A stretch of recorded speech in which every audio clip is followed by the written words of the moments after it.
Today unboxing is on the recent Tomica limited vintage release, the Mazda RX-7.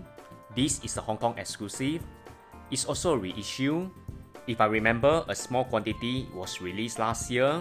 It was very hard to get, and due to popular demand, this casting was released late last month.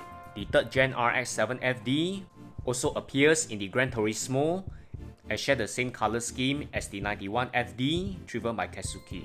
Because this is an exclusive, the box design is different from the conventional ones. The front is labeled Rotary Engine 30th Anniversary Limited Edition. What irritates me is the side mirror that you have to install yourself. It's really a pain, and because it's an exclusive from Hong Kong, you can see the money label in English and Cantonese language.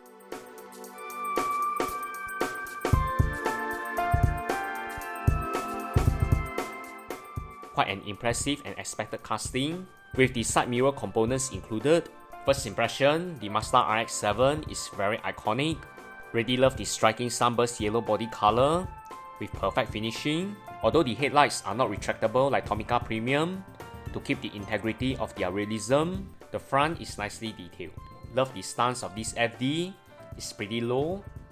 Realistic view sets that rose perfectly fine, like the black trimmings and also the realistic interior for this casting. Unlike the front, I'm disappointed on the rear finishing. Majority are painted given its price point. I wish Tomy would have introduced more plastic components on the rear to enhance the details. Spoiler is another unit, but you can see the shading difference between the spoiler and the body color. I wish that it can be more consistent, unless it's deliberate. Although this casting doesn't come pre-installed with side mirror, love the quality finishing on the body, very realistic, including the highly detailed interior. I feel certain areas can still be improved for casting at this price point, but nevertheless, it's a very nice addition to my TLV RX-7 collection. More TLV unboxing coming up, and remember to like, share and subscribe to this channel. Thanks everyone, bye!